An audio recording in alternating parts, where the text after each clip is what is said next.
मेरे प्यारे देशवासियों, नमस्कार।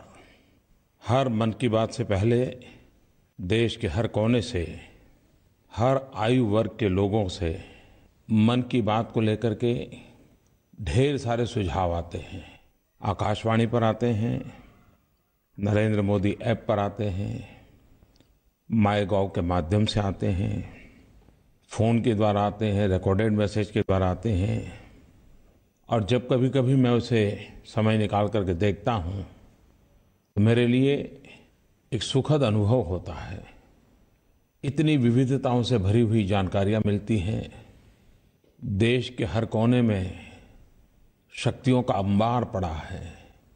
साधक की तरह समाज में खपे हुए लोगों का अनगिनत योगदान।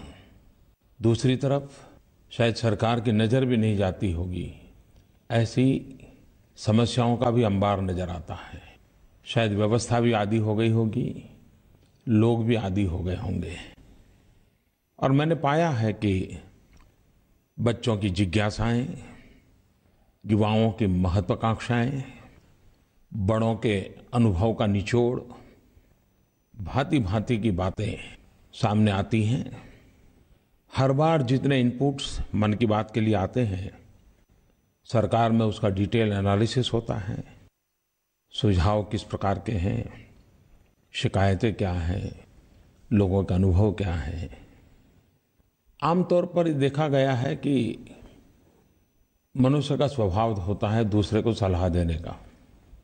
ट्रेन में, बस में जाते और किसी को खांसी आ गई तो तुरंत दूसरा आके कह के ऐसा करो।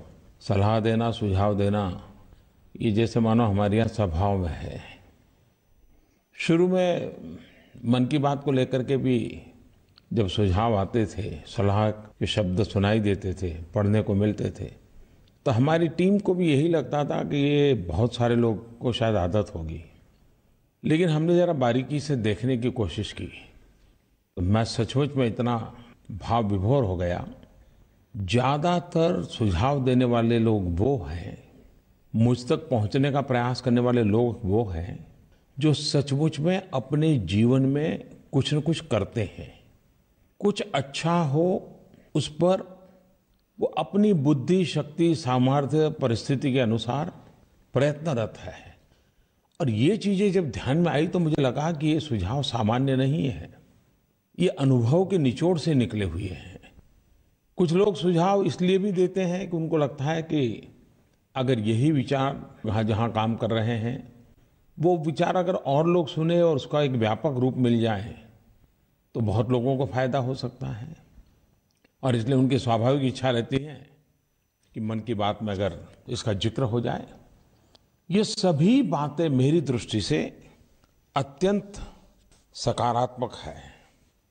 मैं सबसे पहले तो अधिकतम सुझाव जो कि कर्मयोगियों के हैं, समाज के लिए कुछ न कुछ कर गुजरने वाले लोगों के हैं, मैं उनके प्रति आभार व्यक्त करता हूँ। इतना ही नहीं, मैं किसी बात को जब मैं उल्लेख करता हूँ तो ऐसी ऐसी चीजें ध्यान में आती हैं तो बड़ा ही आनंद होता है। पिछली बार मन की बात में कुछ लोगों ने मुझे सुझाव दिया था, फूड वेस्ट हो रहा है, उसके संबंध में चिंता जताई थी और मैंने उल्लेख किया। और जब उल्लेख किया तो उसके बाद नरेंद्र मोदी ऐप पर, माईगॉव पर देश के अनेक कोने में से अनेक लोगों ने कैसे कैसे इनोवेटिव आइडियाज के साथ फूड वेस्ट को बचाने के लिए क्या क्या प्रयोग किए हैं।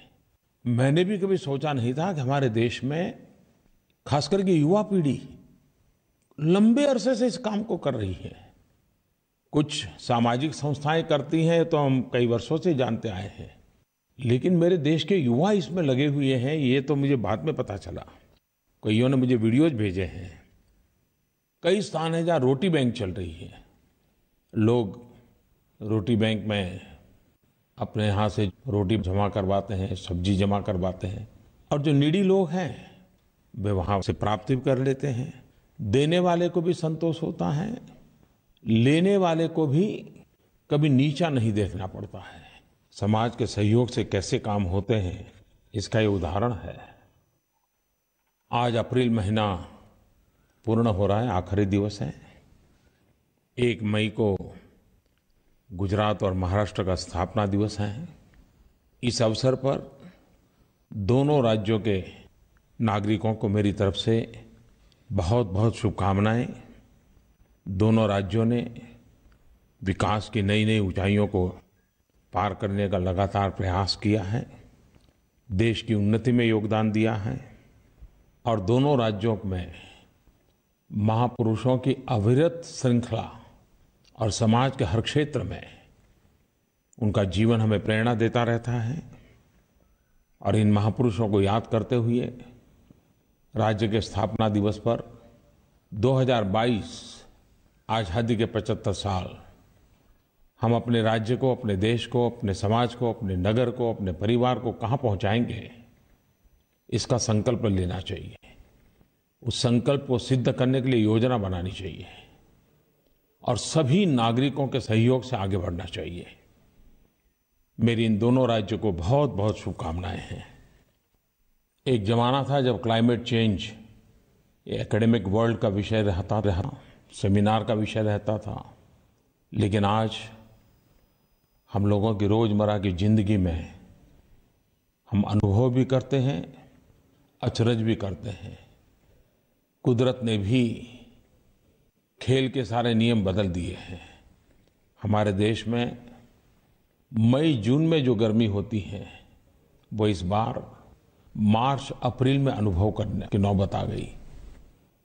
और मुझे मन की बात पर जब मैं लोगों के सुझाव ले रहा था तो ज़्यादातर सुझाव इन गर्मी के समय में क्या करना चाहिए उस पर लोगों ने मुझे दिए हैं।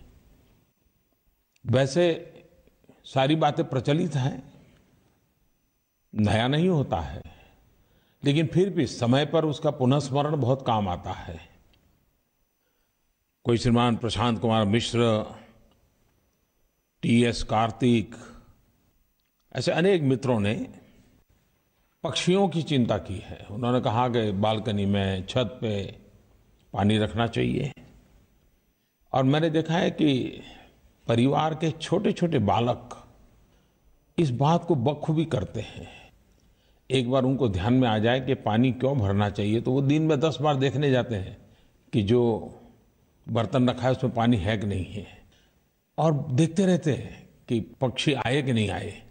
हमें तो लगता है कि ये खेल चल रहा है, लेकिन सचमुच में बालक मन में ये संवेदनाएं जगाने का एक अद्भुत अनुभव होता है। आप भी कभी देखिए, पशु पक्षी के साथ थोड़ा सा भी लगाव एक नए आनंद की अनुभूति कराता है। कुछ दिन पहले मुझे गुजरात से श्रीमान जगत भाई ने अपनी एक किताब भेजी, सेव द स्पैरोज, और जिसमें उन्होंने गौरैया की संख्या जो कम हो रही है उसकी चिंता तो की है, लेकिन स्वयं ने मिशन मोड में उसके संरक्षण के लिए क्या प्रयोग किए हैं, क्या प्रयास किए हैं, बहुत अच्छा वर्णन उस किताब में है। वैसे हमारे देश में तो पशु पक्षी, प्रकृति, उसके साथ सहजीवन की बात उस रंग से हम रंगे हुए हैं, लेकिन फिर भी ये आवश्यक है कि सामूहिक रूप से ऐसे प्रयासों को बल देना चाहिए। जब मैं गुजरात में मुख्यमंत्री था तो दाऊदी बोहरा समाज के धर्मगुरु सैयदना साहब को 100 साल हुए थे। वे 103 साल तक जीवित रहे थे और उनके 100 साल निमित्त बोहरा समाज ने बुरहानी फाउंडेशन के द्वारा इस पैरों को बचाने के लिए बहुत बड़ा अभियान चलाया था। इसका शुभारंभ करने का मुझे अवसर मिला था। करीब 52,000 बर्ड फीडर्स उन्होंने दुनिया के कोने कोने में वितरित किए थे। Guinness book of world record में भी उसको स्थान मिला था। कभी कभी हम इतने व्यस्त होते हैं तो अखबार देने वाला, दूध देने वाला, सब्जी देने वाला, पोस्टमैन, कोई भी हमारे घर के दरवाजे से आता है, लेकिन हम भूल जाते हैं कि गर्मी के दिन है, जरा पहले उसको पानी का तो पूछें। नौजवान दोस्तों, कुछ बातें आपके साथ भी तो मैं करना चाहता हूँ। मुझे कभी कभी चिंता हो रही है कि हमारी युवा पीढ़ी में कई लोगों को कंफर्ट जोन में ही जिंदगी गुजारने में मजा आती है। माँ बाप भी बड़े एक रक्षात्मक अवस्था में ही उनको लालन पालन करते हैं। कुछ दूसरे एक्सट्रीम भी होते हैं, लेकिन ज़्यादातर कंफर्ट जोन वाला नजर आता है। अब परीक्षाएं समाप्त हो चुकी हैं, वैकेशन का मजा लेने के लिए योजनाएं बन चुकी होगी। समर वैकेशन गर्मियां होने के बाद भी जरा अच्छा लगता है। लेकिन मैं एक मित्र के रूप में आपका वैकेशन कैसा जाए, कुछ बातें करना चाहता हूं। मुझे विश्वास है कुछ लोग जरूर प्रयोग करेंगे और मुझे बताएंगे भी। क्या आप वैकेशन के इस समय का उपयोग, मैं 3 सुझाव देता हूं, उसमें से तीनों करें तो बहुत अच्छी बात है, लेकिन 3 में से एक करने का प्रयास करें। ये देखें कि न्यू एक्सपीरियंस हो, प्रयास करें कि न्यू स्किल का अवसर लें, कोशिश करें कि जिसके विषय में न कभी सुना है, न देखा है, न सोचा है, न जानते हैं, फिर भी वहां जाने का मन करता है और चले जाएं। New places, new experiences, new skills. कभी कभार किसी चीज को टीवी पर देखना या किताब में पढ़ना या परिचितों से सुनना और उसी चीज को स्वयं अनुभव करना, तो दोनों में आसमान जमीन का अंतर होता है। मैं आपसे आग्रह करूंगा इस वैकेशन में जहां भी आपकी जिज्ञासा है उसे जानने के लिए कोशिश कीजिए, नया एक्सपेरिमेंट कीजिए। एक्सपेरिमेंट पॉजिटिव हो, थोड़ा कंफर्ट जोन से बाहर ले जाने वाला हो। हम मध्यम वर्गीय परिवार के हैं, सुखी परिवार के हैं। क्या दोस्तों कभी मन करता है कि रिजर्वेशन किए बिना रेलवे के सेकंड क्लास में टिकट लेकर के चढ़ जाए, कम से कम 24 घंटे की सफर करें?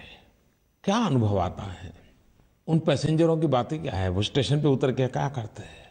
शायद साल भर में जो सीख नहीं पाते हैं, उस 24 घंटे की विदाउट रिजर्वेशन वाली भीड़ भाड़ वाली ट्रेन में सोने को भी न मिले, खड़े खड़े जाना पड़े, कभी तो अनुभव कीजिए। मैं ये नहीं कहता बार बार करिए, एक आध बार तो करिए। शाम का समय हो, अपना फुटबॉल लेकर के, वॉलीबॉल लेकर के या कोई भी खेलकूद का साधन लेकर के तद्दन गरीब बस्ती में चले जाएं। उन गरीब बालकों के साथ खुद खेलिए। आप देखिए, शायद जिंदगी में खेल का आनंद पहले कभी नहीं मिला होगा, ऐसा आपको मिलेगा। समाज में इस प्रकार की जिंदगी गुजारने वाले बच्चों को जब आपके साथ खेलने का अवसर मिलेगा, आपने सोचा है उनके जीवन में कितना बड़ा बदलाव आएगा? और मैं विश्वास करता हूं एक बार जाएंगे, बार बार जाने का मन कर जाएगा। ये अनुभव आपको बहुत कुछ सिखाएगा। कई वॉलंटियर ऑर्गेनाइजेशंस सेवा के काम करते रहते हैं। आप तो गूगल गुरु से जुड़े हुए हैं, उस पर ढूंढिए किसी ऐसे ऑर्गेनाइजेशन के साथ 15 दिन 20 दिन के लिए जुड़ जाइए, चले जाइए, जंगलों में चले जाइए।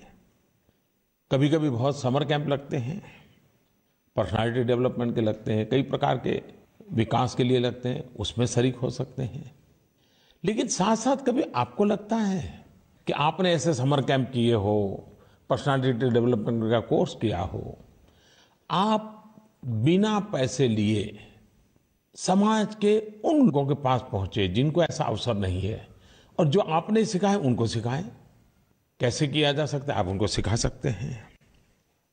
मुझे इस बात की भी चिंता सता रही है कि टेक्नोलॉजी दूरियां कम करने के लिए आई, टेक्नोलॉजी सीमाएं समाप्त करने के लिए आई, लेकिन उसका दुष्परिणाम ये हुआ है कि एक ही घर में 6 लोग एक ही कमरे में बैठे हो, लेकिन दूरियां इतनी हो कि कल्पना ही नहीं कर सकते। क्यों?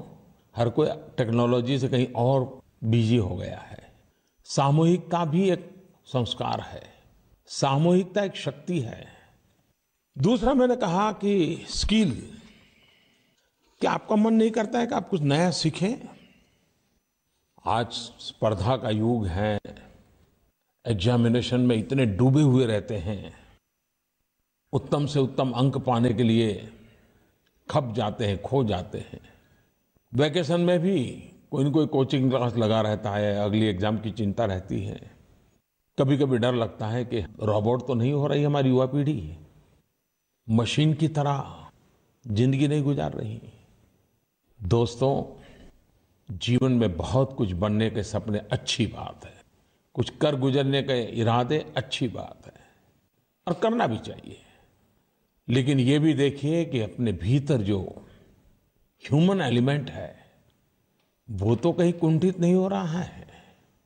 हम मानवीय गुणों से कहीं दूर तो नहीं चले जा रहे हैं। स्किल डेवलपमेंट में इस पहलू पर थोड़ा बल दिया जा सकता है क्या?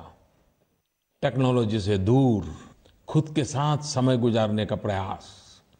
संगीत का कोई वाद्य सीख रहे हैं, कोई नई भाषा के 5-50 वाक्य सीख रहे हैं, तमिल हो, तेलुगु हो, असमिया हो, बांग्ला हो, मलयालम हो, गुजराती हो, मराठी हो, पंजाबी हो। कितनी विविधताओं से भरा हुआ देश है। और नजर करें तो हमारे अगल बगल में कोई न कोई सिखाने वाला मिल सकता है। स्विमिंग नहीं आता तो स्विमिंग सीखें, ड्राइंग करें। भले उत्तम ड्राइंग नहीं आएगा, लेकिन कुछ तो कागज पे हाथ लेकर लगाने की कोशिश करें। आपका भीतर की जो संवेदना है वो प्रकट होने लग जाएगी। कभी कभी छोटे छोटे काम जिसको हम कहते हैं, हमें क्यों न मन करेगा हम सीखें। आपको कार ड्राइविंग सीखने का मन करता है क्या? कभी ऑटो रिक्शा सीखने का मन करता है क्या? आप साइकिल तो चला लेते हैं, लेकिन 3 व्हीलर वाली साइकिल जो लोगों को लेकर के जाते हैं, कभी चलाने की कोशिश किया? आप देखिए ये सारे नए प्रयोग, ये स्किल ऐसी हैं, आपको आनंद भी देगी और जीवन को एक दायरे में जो बांध दिया है ना, उससे आपको बाहर निकाल देगी। आउट ऑफ बॉक्स कुछ करिए दोस्तों। जिंदगी बनाने का यही तो अवसर होता है। और आप सोचते होंगे कि सारी एग्जाम समाप्त हो जाए, कैरियर के नए पड़ाव पर जाऊंगा तब सीखूंगा, तो वो तो मौका नहीं आएगा। फिर आप दूसरी झंझट में पड़ जाएंगे।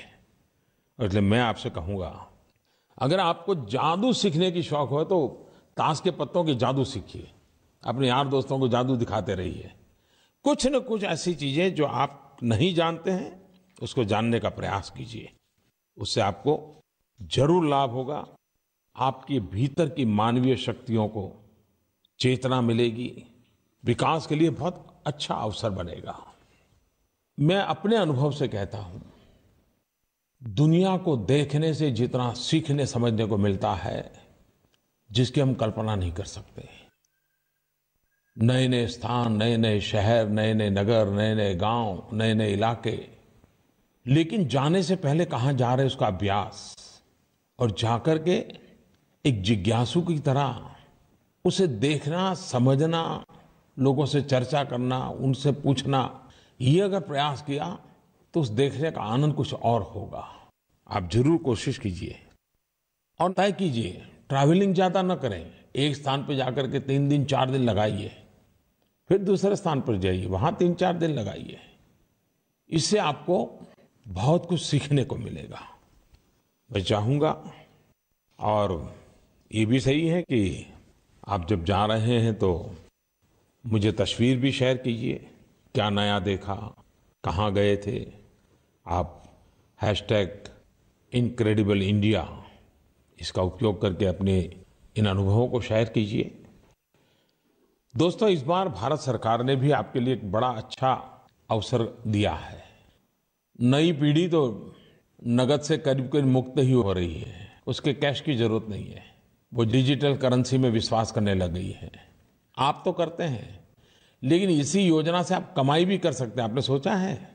भारत सरकार ने एक योजना है, अगर भीम ऐप, जो कि आप डाउनलोड करते होंगे, आप उपयोग भी करते होंगे, लेकिन किसी और को रिफर करें, किसी और को जोड़ें, और वो नया व्यक्ति अगर 3 ट्रांजैक्शन करे, आर्थिक कारोबार 3 बार करें, तो इस काम करने के लिए आपको 10 रुपये की कमाई होती है। आपके खाते में सरकार की तरफ से 10 रुपया जमा हो जाएगा। अगर दिन में आपने 20 लोगों से करवा लिया तो आप शाम होते होते 200 रुपया कमा लेंगे। व्यापारियों को भी कमाई हो सकती है, विद्यार्थियों को भी कमाई हो सकती है। और ये योजना 14 अक्टूबर तक है।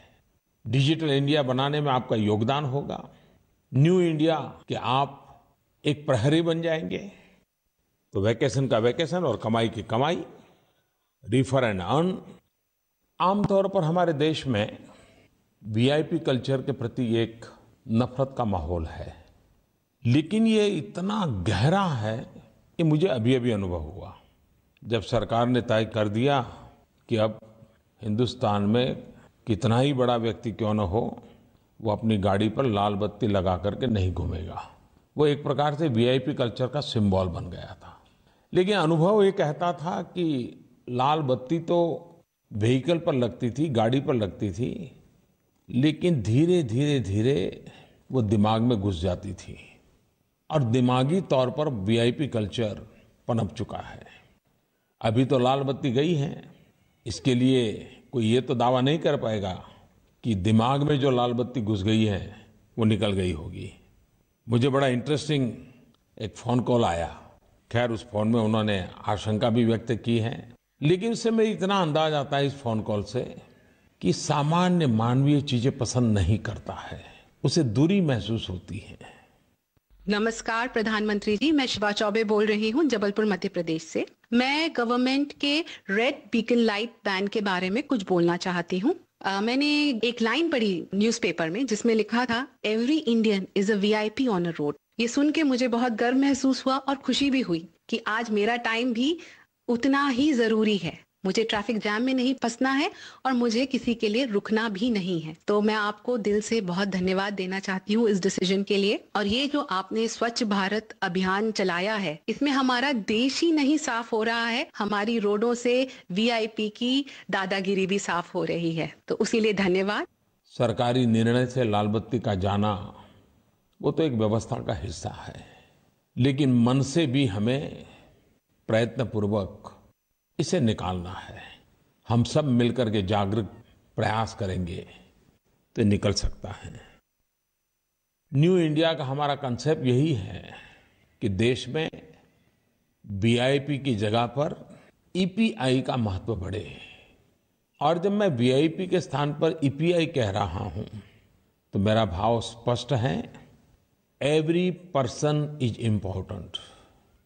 हर व्यक्ति का महत्व है, हर व्यक्ति का महात्म्य है।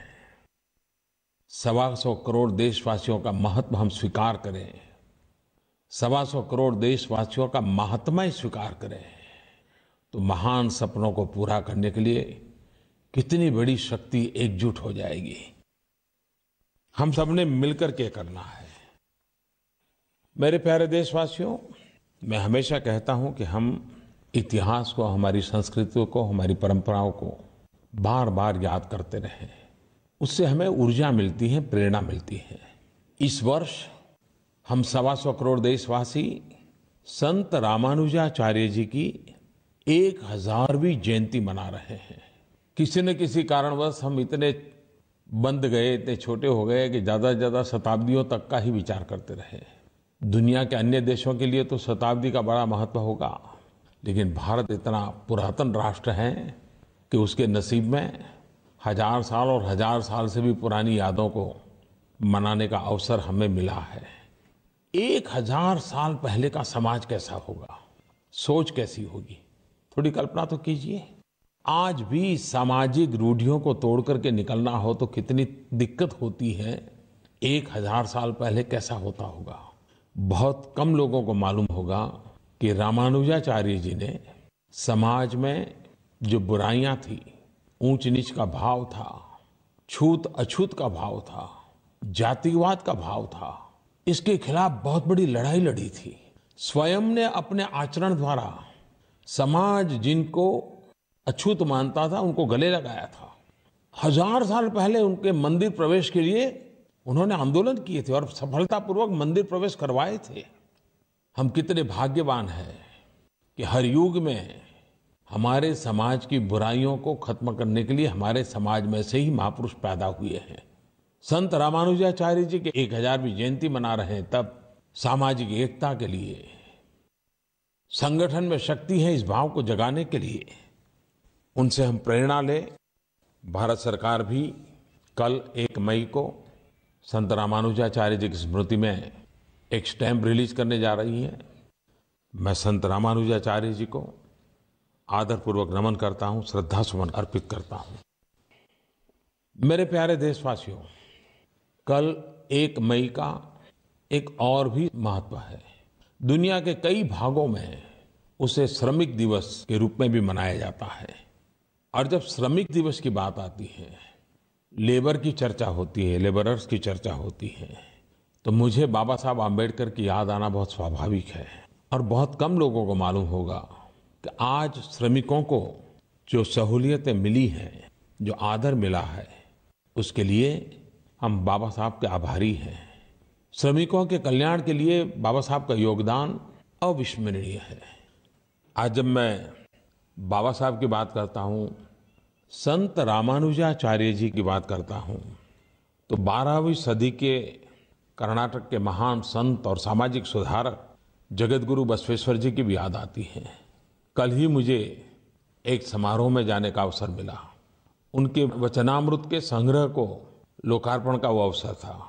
12वीं शताब्दी में कन्नड़ भाषा में उन्होंने श्रम, श्रमिक, उस पर गहन विचार रखे हैं। कन्नड़ भाषा में उन्होंने कहा था, काय कवे कैलाश। उसका अर्थ होता है, आप अपने परिश्रम से ही भगवान शिव के घर कैलाश की प्राप्ति कर सकते हैं। यानी कि कर्म करने से ही स्वर्ग की प्राप्ति होती है। दूसरे शब्दों में कहें तो श्रम ही शिव है। मैं बार बार श्रमेव जयते की बात करता हूं, डिग्निटी ऑफ लेबर की बात करता हूं। मुझे बराबर याद है, भारतीय मजदूर संघ के जनक और चिंतक, जिन्होंने श्रमिकों के लिए बहुत चिंतन किया, ऐसे श्रीमान दत्तोपंत जी ठेंगड़ी कहा करते थे, एक तरफ माओवाद से प्रेरित के विचार थी कि दुनिया के मजदूर एक हो जाओ, और दत्तोपंत ठेंगड़ी कहते थे, मजदूरों आओ दुनिया को एक करें। एक तरफ कहा जाता था, workers of the world unite. भारतीय चिंतन से निकली हुई विचारधारा को लेकर के दत्तोपंत ठेंगड़ी कहा करते थे, वर्कर्स यूनाइट द वर्ल्ड। आज जब श्रमिकों की बात करता हूं तो दत्तोपंत ठेंगड़ी जी को याद करना बहुत स्वाभाविक है। मेरे प्यारे देशवासियों, कुछ दिन के बाद हम बुद्ध पूर्णिमा मनाएंगे। विश्व भर में भगवान बुद्ध से जुड़े हुए लोग उत्सव मनाते हैं। विश्व आज जिन समस्याओं से गुजर रहा है, हिंसा, युद्ध, विनाश लीला, शस्त्रों की स्पर्धा, जब ये वातावरण देखते हैं तो तब बुद्ध के विचार बहुत ही रिलेवेंट लगते हैं। और भारत में तो अशोक का जीवन युद्ध से बुद्ध की यात्रा का उत्तम प्रतीक है। मेरा सौभाग्य है कि बुद्ध पूर्णिमा के इस महान पर्व पर यूनाइटेड नेशंस के द्वारा वैसाख डे मनाया जाता है। इस वर्ष ये श्रीलंका में हो रहा है। इस पवित्र पर्व पर मुझे श्रीलंका में भगवान बुद्ध को श्रद्धा सुमन अर्पित करने का एक अवसर मिलेगा, उनकी यादों को ताजा करने का अवसर मिलेगा। मेरे प्यारे देशवासियों, भारत ने हमेशा सबका साथ सबका विकास इसी मंत्र को लेकर के आगे बढ़ने का प्रयास किया है। और जब हम सबका साथ सबका विकास कहते हैं तो वो सिर्फ भारत के अंदर ही नहीं, वैश्विक परिवेश में भी है, और खास करके हमारे अड़ोस पड़ोस देशों के लिए भी है। हमारे अड़ोस पड़ोस के देशों का साथ भी हो, हमारे अड़ोस पड़ोस के देशों का विकास भी हो। अनेक प्रकल्प चलते हैं। 5 मई को भारत दक्षिण एशिया सैटेलाइट लॉन्च करेगा। इस सैटेलाइट की क्षमता तथा इससे जुड़ी सुविधाएं दक्षिण एशिया के आर्थिक तथा डेवलपमेंटल प्राथमिकताओं को पूरा करने में काफी मदद करेगी। चाहे नेचुरल रिसोर्सेज मैपिंग की बात हो, टेलीमेडिसिन की बात हो, एजुकेशन का क्षेत्र हो, या अधिक गहरी आईटी कनेक्टिविटी हो, पीपल टू पीपल संपर्क का प्रयास हो, साउथ एशिया का ये उपग्रह हमारे पूरे क्षेत्र को आगे बढ़ने में पूरा सहायक होगा। पूरे दक्षिण एशिया के साथ सहयोग बढ़ाने के लिए भारत का एक महत्वपूर्ण कदम है, अनमोल नजराना है। दक्षिण एशिया के प्रति हमारी प्रतिबद्धता का यह एक उपयुक्त उदाहरण है। दक्षिण एशियाई देशों जो कि साउथ एशिया सैटेलाइट से जुड़े हैं, मैं उन सब का इस महत्वपूर्ण प्रयास के लिए स्वागत करता हूं, शुभकामनाएं देता हूं। मेरे प्यारे देशवासियों, गर्मी बहुत है, अपनों को भी संभालिए, अपने को भी संभालिए। बहुत बहुत शुभकामनाएं। धन्यवाद।